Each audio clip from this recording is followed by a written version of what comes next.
I'm completely fine with homeless people spending money, mine or otherwise, on drugs or alcohol. I cannot fucking stand people who say they don't give to the homeless because they'll just blow it on drugs. Yeah, maybe. Maybe their life is unimaginably awful and maybe drugs are the only thing that gives them peace right now. Have you ever been addicted to heroin? I have. When you're an addict, you don't want food, you don't want water, you don't want clean clothes or a shower. You want heroin. Just like regular people get hungry, you need to take care of this addiction urge before even thinking about other needs. And when someone comes along and gives you money, you're going to satisfy that first need.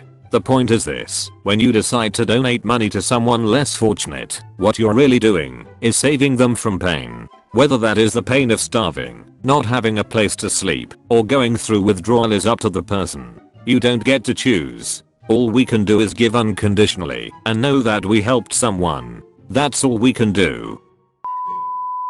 Many women fail to understand just how emotionally isolating male life is. The basic premise behind this is that a lot of women assume that men are treated like women when it comes to emotional issues, so any lack of emotional intelligence from a man is blamed on stubbornness, toxic behavior, or a variety of other reasons. What these people often don't understand is simply how different life is as a man.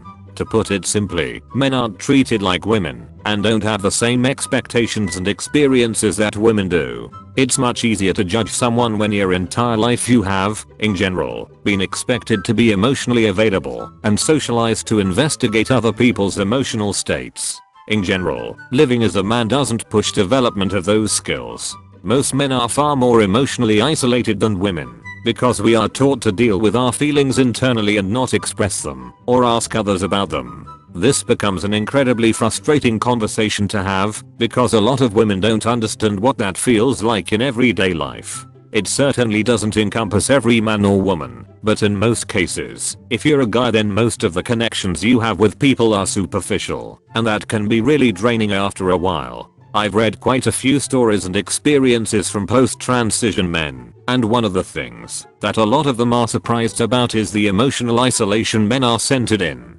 Story after story about having to become increasingly self-reliant for your own feelings, because no one asks you how you're doing as a guy, and few people care to listen to you if you're having a rough day. Not sure where I'm going with this, it just seems like there's a definite lack of empathy, especially when men have negative feelings. Regular words are not triggers. Get offline if you expect everything to be censored. Twitter is the worst for this. Earlier today I saw people talking about censoring words like food. F***D. Are you kidding me? Your eating disorder is your own problem. Get therapy, get help, do something about it. I respect the struggle of having an eating disorder, but you can't expect people to censor anything related to food just to protect your own feelings from getting hurt. Another big one, R**Pe. Rope, ripe, the word is rape. It's something that none of us ever want to experience, and the consequences of it can leave people in absolutely terrible conditions. I respect that, but it's uncalled for to see people get blasted online for not censoring it from their simple tweet. There are plenty more, and when it comes down to it, I don't think any words should be censored, unless it's a program directly aimed toward children. It's not up to everybody else to censor and reconsider what normal words they're allowed to use in order to prevent some random person with some sort of condition from getting triggered. I understand it's a struggle, but you have to find your own means to prevent it from happening. You can't expect the world to cater to your own specific problems. I'm tired of this hoe culture. The OnlyFans accounts, the hookups only, the demand for nudes when you're flirting. It's honestly really unattractive, and I have no idea why so many take part in it. Listen, I'm 20, call me old-fashioned, but people my age seem to just go with what everyone else is doing, and you know what they're doing? Being hoes. Especially the gay community. I'm gay and honestly repulsed at just how hard it is to find a genuine, nice gay person to be friends with or more. And oh my, are there OnlyFans out the ass these days. So many I meet has one and tries to get me to subscribe. Subscribe to my OnlyFans. Only $10 a month. Do you not realize porn is free? Not only that, but you think I'm going to spend my hard-earned money from my real job just to see you naked and fucking all these people? Seems convoluted, vain, narcissistic, and greedy. Everything is nudes this hookup that. All they want is attention and validation, and they think the more slutty the better. Listen, we have different views on this, but nothing changes the way I feel about this. I mean, you can't deny it's tiring. It's like be a hoe, get treated like one. You know I'm all for doing what you want, but if someone acts that way with me, I'm only going to see them as an object, because that's the way they are portraying themselves. Call me a dick. Call me whatever you want. I don't care. At the end of the day, I'm not going to be a part of this culture, even if most of my gay community can't get enough of it. And it's obviously not just gays either. Straights are hoes too. Edit. So I went to bed and woke up this morning to find that surprisingly I'm not the only one who feels this way. Honestly, I expected to get downvoted so badly. It's nice to know that I'm not alone in this, and it's really nice to have people share this opinion, especially when it's something I feel so strongly about.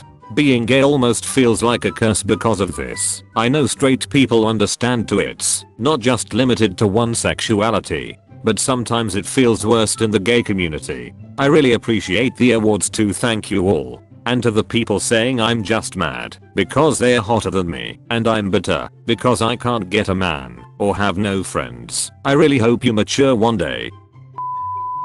No matter how unattractive a person is, if they smell good, they are automatically a little bit attractive. I think that no matter how ugly you are and how much you don't fit in my preferences, you can still be attractive or hot, at least somewhat, by just smelling really fucking good. The right smell, especially men's smell, can change someone's whole presence. You meet someone, and if they smell good, you automatically think that they have great hygiene etc.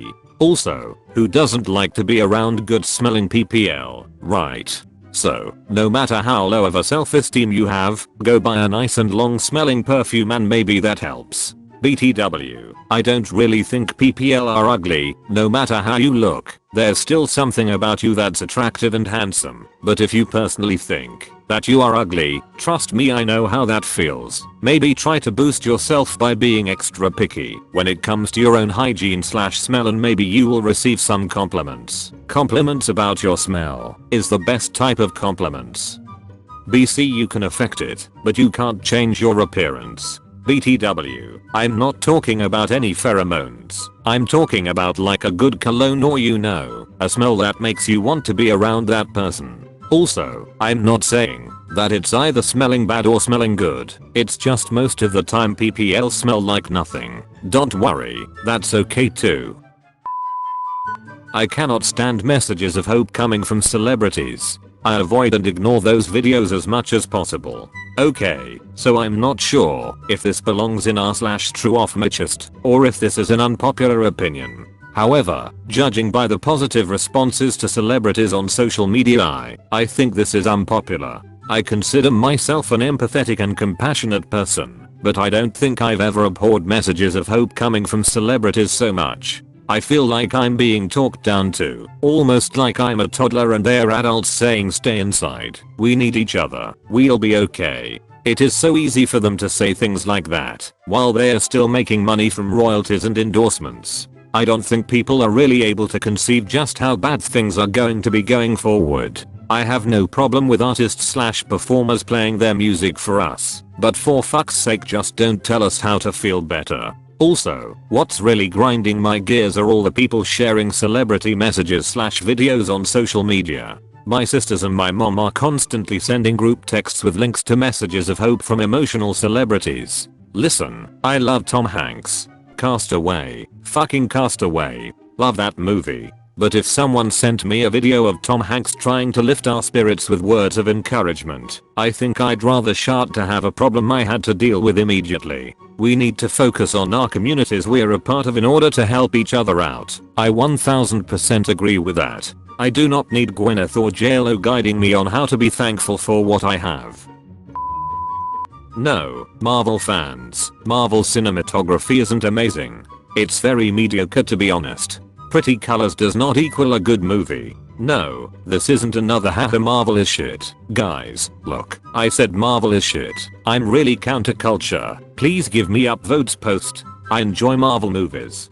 But the amount of Marvel fans that I see, both on Reddit and elsewhere, who circle jerk about the amazing cinematography of Marvel films and then proceed to show the same 4 colorful stills from Guardians or Endgame, is exhausting, especially as a Marvel fan myself. Listen, pretty sparkly rainbow pictures don't automatically make a film Marvel or cinematically significant. This is especially true when your entire business model is about mass producing the same superhero movie 20 times. The reality of the matter is that the overwhelming majority of all Marvel films are shot in the same cookie cutter manner. The framing is acceptable. The symbolism of shots is very heavy-handed at best. Oh my god guys. Look, the 3 good guys are in the light bit of the sky and the evil baddies are down in the dark bit with the clouds behind them. Well, good symbolism guys. And a good 99% of the soundtracks are forgettable as all hell. Marvel's movies are fun action flicks, and that's totally fine, but I see so many people trying to peg each new MCU film as a visionary piece of cinematic art, and they really just aren't. It's annoying, because it's not even like the superhero format invalidates a film as a medium for art. Like, look at Into the Spider-Verse. That movie is absolutely pornographic. So is The Dark Knight. So is Man of Steel, arguably. So is Joker. But Marvel movies? Sure, they're good films, but people need to stop pretending like the MCU is artistically significant or visually exceptional, because none of it is. In my opinion, anyways. This is coming from someone who likes Marvel films and grew up with / watched the entire MCU. It's the grilled cheese of cinema. It's cheap, it's fun, it's easy, it's simple. But don't try to pretend that it's caviar, because it just isn't.